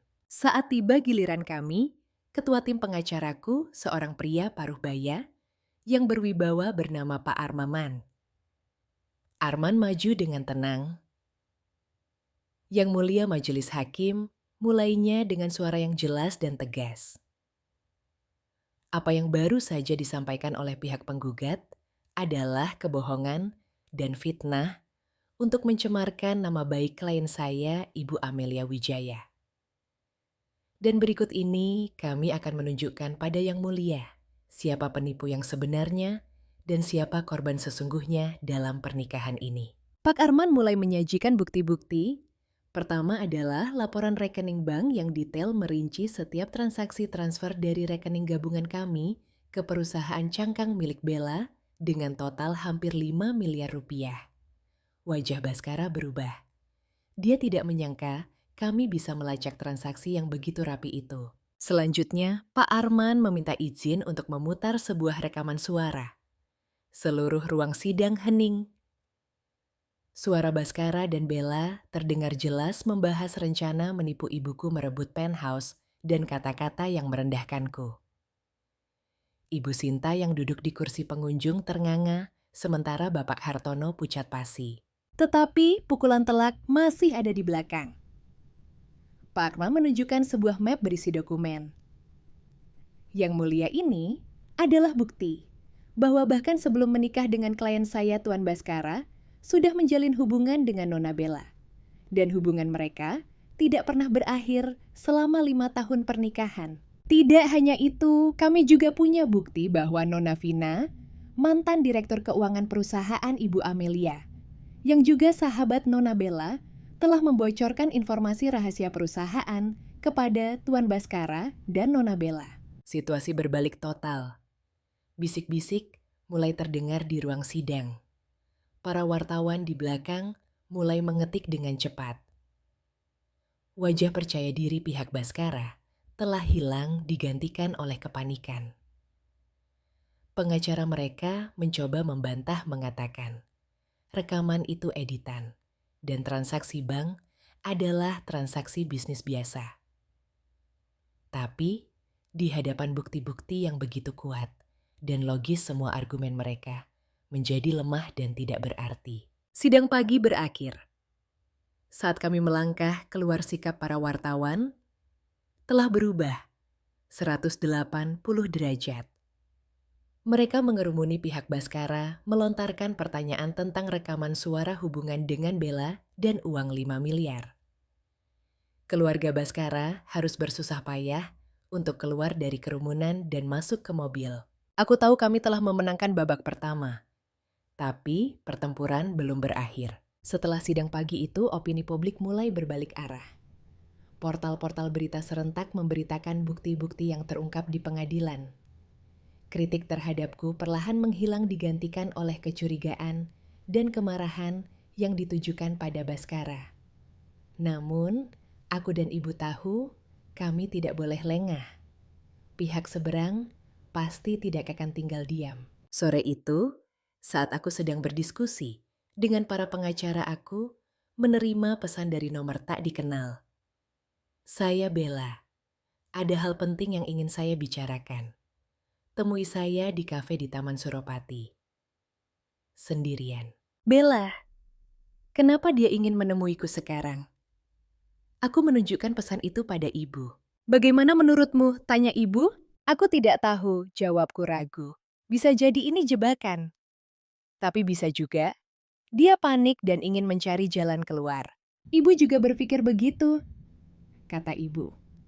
Setelah kejadian di pengadilan tadi pagi, anak itu cukup pintar untuk tahu bahwa jika kapal ini tenggelam, Baskara akan menjadikannya kambing hitam. Pergilah. Tapi hati-hati. Ibu akan meminta orang Pak Budi untuk mengawasimu dari jauh. Aku setuju. Taman Suropati adalah tempat umum yang ramai cukup aman. Aku ingin lihat permainan apa lagi yang ingin dimainkan oleh rubah betina ini. Aku tiba di tempat yang ditentukan. Bella sudah menunggu di sudut yang agak tersembunyi. Penampilannya sangat berbeda dari citra glamor dan percaya diri yang biasa kulihat. Hari ini dia mengenakan pakaian sederhana tanpa riasan wajahnya pucat dan matanya memancarkan kecemasan. Melihatku datang, dia terkejut dan buru-buru berdiri. Terima kasih. Sudah datang? Kata Bella dengan suara gemetar. Apa maumu Tasau? Tanyaku langsung ke inti masalah tanpa basa-basi. Bella mempersilakanku duduk, lalu dia melihat sekeliling seolah memastikan tidak ada yang menguping. Kak Amelia, saya tahu sekarang apapun yang saya katakan tidak akan kakak percaya. Tapi saya sungguh-sungguh telah ditipu. Saya juga korban di sini. Aku tersenyum sinis. Korban. Kamu bersekongkol dengannya, menipuku menggelapkan hampir 5 miliar uangku. Dan kamu bilang, kamu korban. Benar, kata Bella dengan suara lebih yakin. Awalnya dia bilang pada saya bahwa kakak memperlakukannya dengan sangat buruk, pernikahan kalian tidak dilandasi cinta, dan dia ingin bercerai untuk bersama saya. Dia bilang uang itu adalah haknya. Saya percaya padanya. Tapi setelah sidang tadi, pagi saya tahu saya salah. Dia itu iblis. Dia akan melakukan apa saja untuk lolos, termasuk melimpahkan semua kesalahan pada saya. Dia mengeluarkan sebuah flash disk dari tasnya, meletakkannya di meja, dan mendorongnya ke arahku. Di dalam sini, katanya berbisik, adalah seluruh rekaman percakapan saya dengannya selama 2 tahun terakhir. Bukan hanya rencana menipu kakak, tapi juga hal-hal lain. Dia tidak hanya menipu kakak seorang. Aku menatap flash disk itu, lalu menatap Bella. Apa imbalannya? Saya ingin kakak mencabut semua tuntutan terhadap saya, kata Bella dengan tatapan memohon. Saya akan berikan bukti penentu ini yang akan membuat kakak menang mutlak, bahkan bisa membuatnya masuk penjara. Sebagai gantinya, berikan saya jalan untuk hidup. Saya berjanji akan pergi dari kota ini, tidak akan pernah muncul lagi di hadapan kakak. Tawaran Bella membuatku berada dalam dilema. Bukti ini bisa menjadi kunci untuk mengakhiri segalanya dengan cepat. Tapi menerimanya berarti membiarkan seorang kaki tangan seperti Bella lolos dari jerat hukum. Keadilan atau kemenangan yang mudah. Aku harus membuat pilihan. Aku menggenggam flash disk yang terasa dingin di telapak tanganku, meninggalkan kafe tanpa mengucapkan sepatah kata pun pada Bella. Tawarannya terus berputar di kepalaku. Di satu sisi, aku ingin sekali mengetahui kebenarannya, memegang senjata pamungkas untuk menghancurkan Baskara.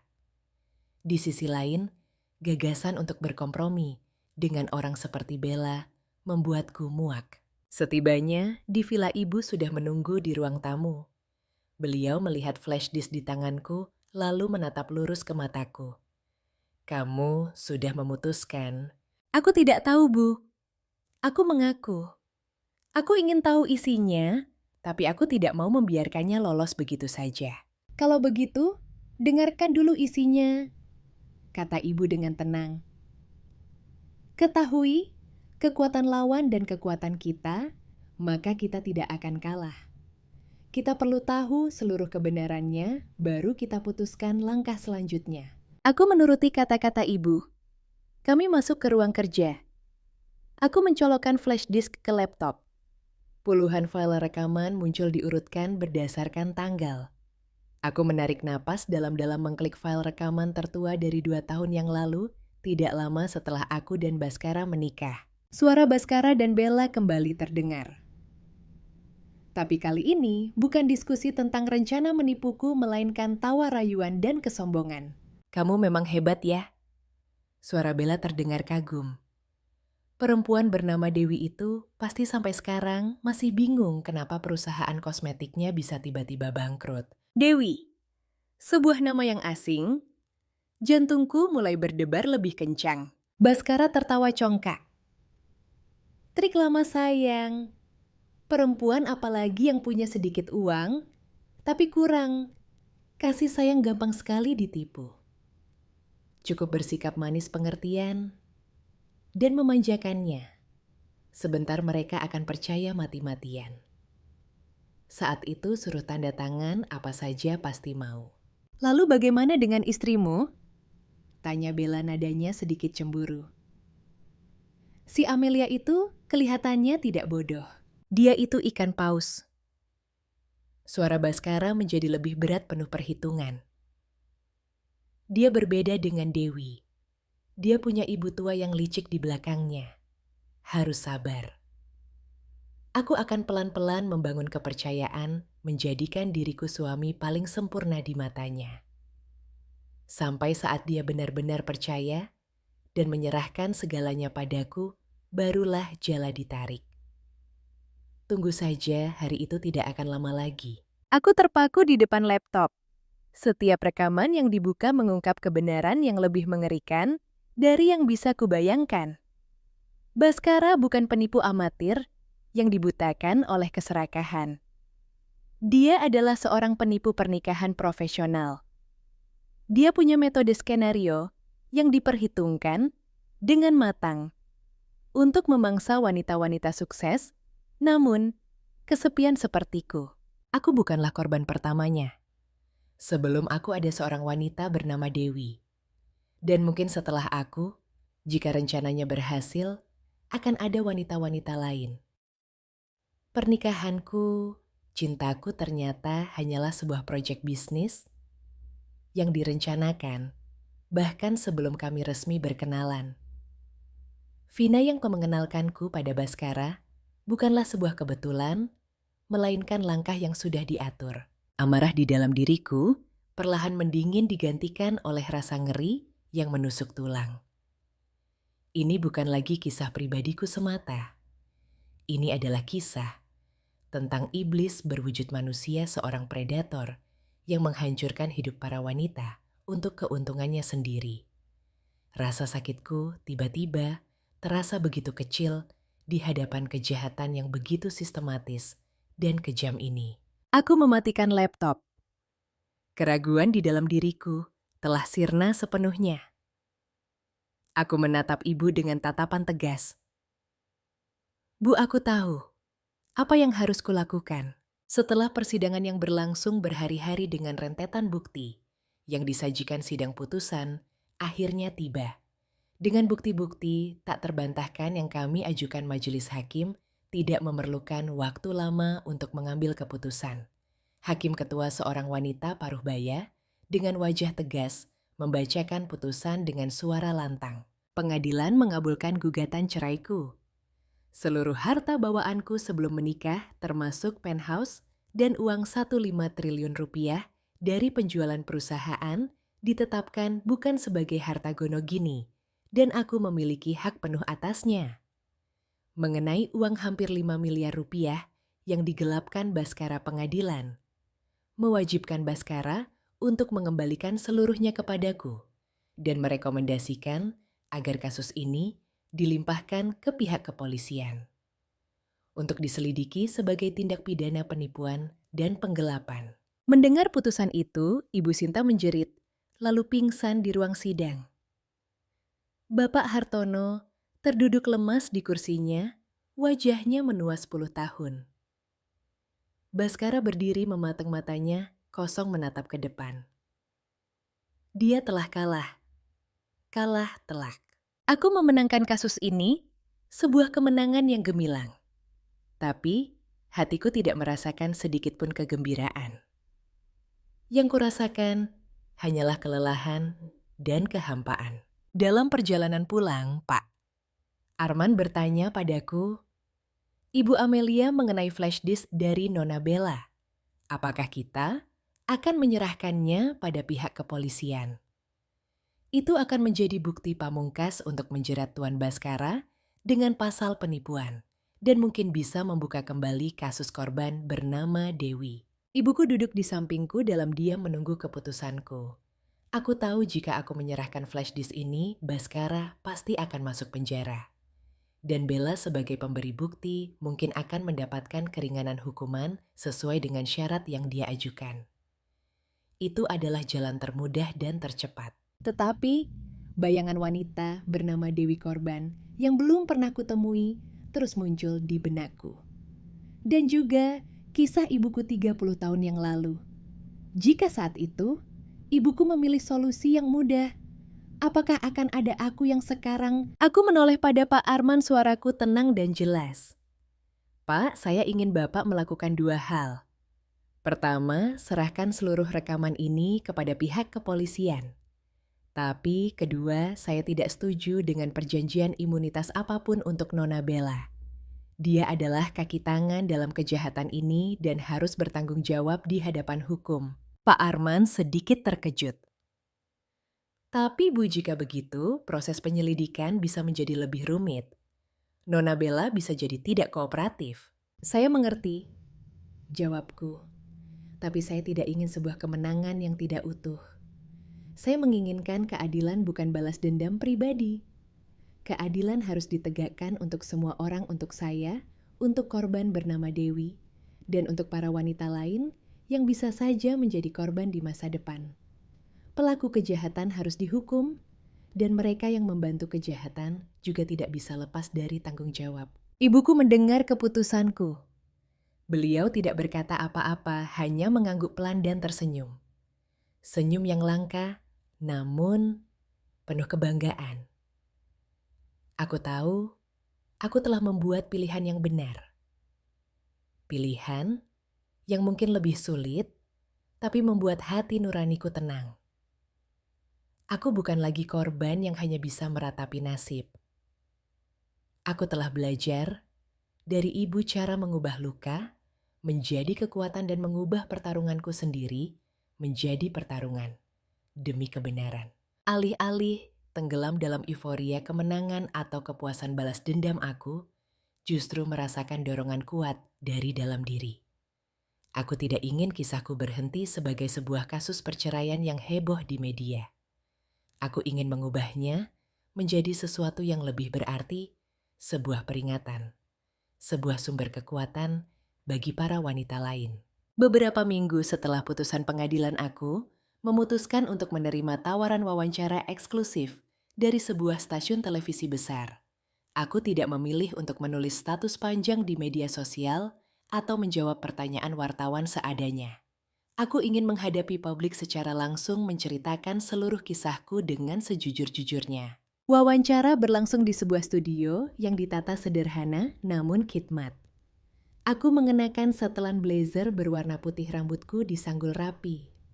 Aku tidak berusaha tampil kuat atau menyedihkan. Aku hanya menjadi diriku sendiri, seorang wanita yang telah melewati badai dan menemukan kedamaian. Pewawancaranya adalah seorang jurnalis senior wanita yang terkenal dengan pertanyaan-pertanyaan tajamnya. Dia memulai dengan pertanyaan tentang kesuksesanku dalam bisnis, lalu perlahan mengarahkan pembicaraan ke pernikahanku. Mbak Amelia, ada banyak sekali rumor dan berita tentang perceraian Mbak.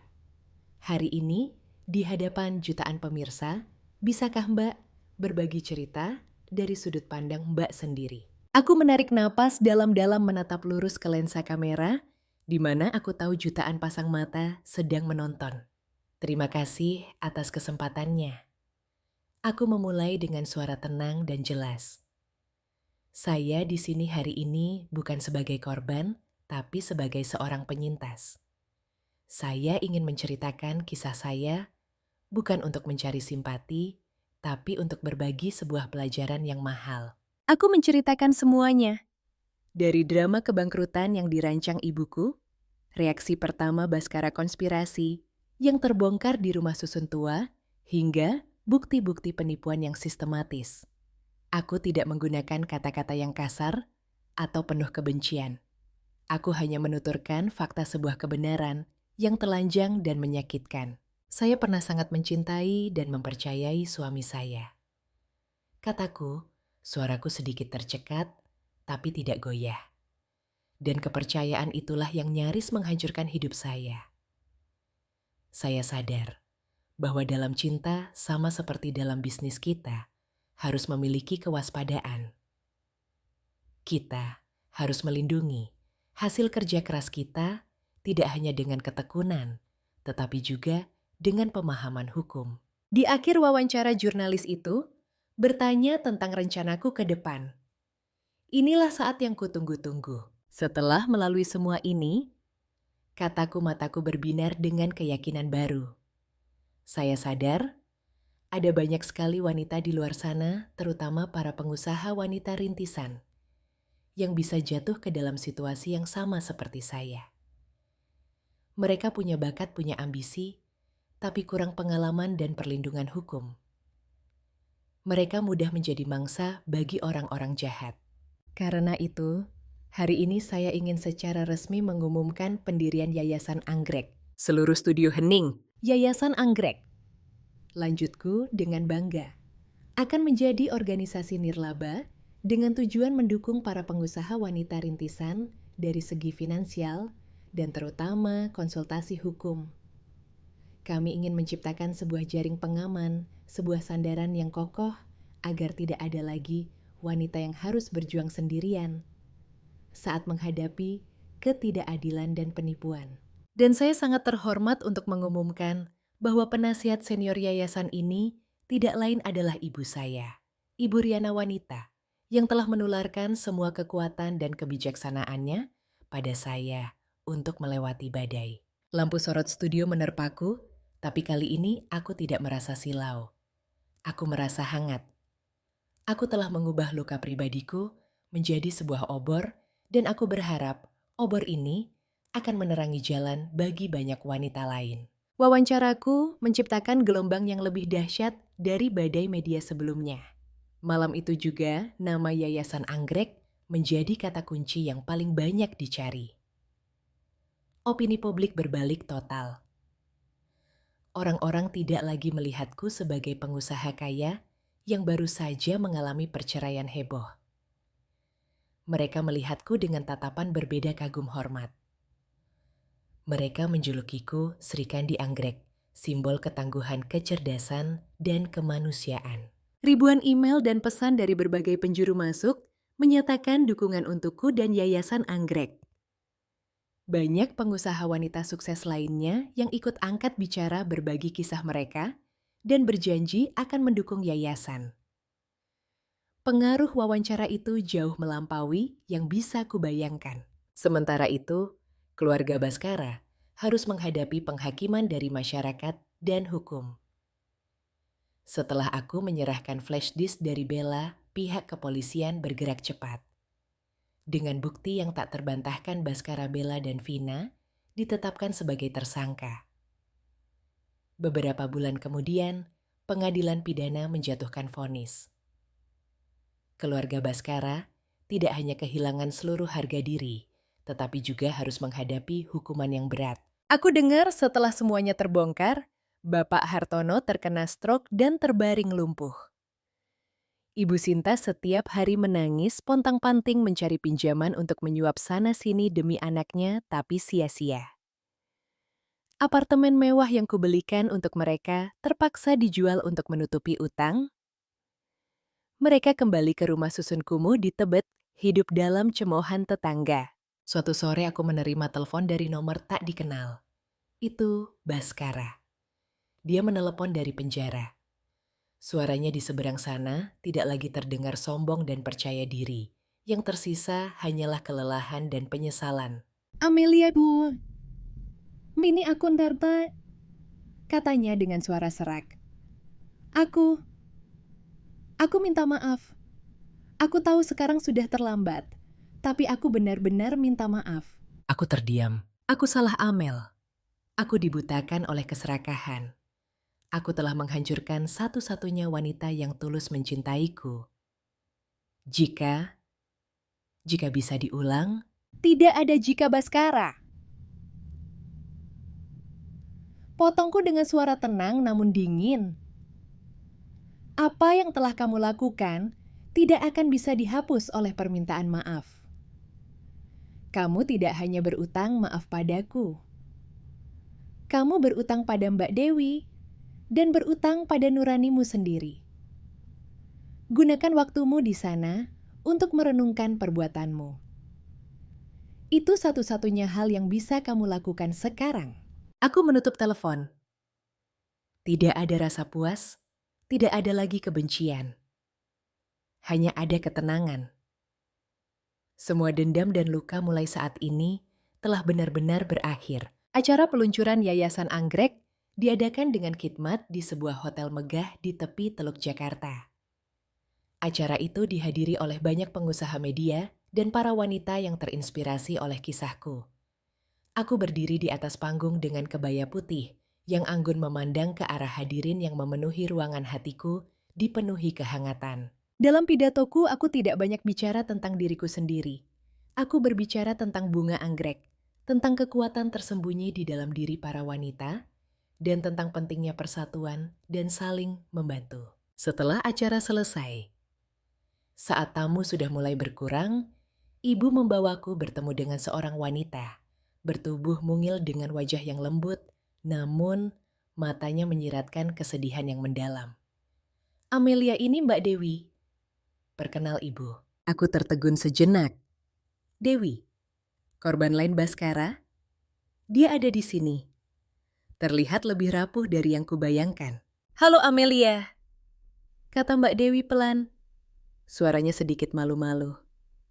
Terima kasih, karena kamu tidak berkompromi. Berkat kamu dia harus menerima akibatnya, dan saya juga punya kesempatan untuk menuntut keadilan." "Tidak perlu berterima kasih, Mbak." Aku menggenggam tangannya. "Kita senasib. Saya mengerti apa yang telah Mbak lalui. Apakah Mbak mau bergabung dengan saya membangun yayasan anggrek?" Tawarku. Pengalaman Mbak akan menjadi sumber kekuatan yang sangat besar bagi wanita lain. Mari kita bersama-sama mengubah luka kita menjadi sesuatu yang bermanfaat bagi masyarakat. Mata Mbak Dewi berbinar. Setetes air mata mengalir di pipinya, tapi kali ini adalah air mata haru dan harapan. Dia mengangguk. Malam itu setelah hari yang panjang dan sibuk, aku dan ibu duduk di balkon villa minum teh bersama. Angin laut bertiup sejuk. Di kejauhan, lampu-lampu kota berkelip indah. Semua badai terasa telah berlalu, menyisakan kedamaian yang luar biasa. "Kamu sudah benar-benar dewasa sekarang, putriku." Ibu tersenyum menatapku dengan hangat. "Semua ini berkat ibu," jawabku, sambil menyandarkan kepala di bahunya. Tanpa ibu mungkin aku tidak akan bisa berdiri tegar. Kami duduk berdampingan, tidak berbicara lagi, hanya dalam diam, memandangi kerlip cahaya kota di seberang teluk.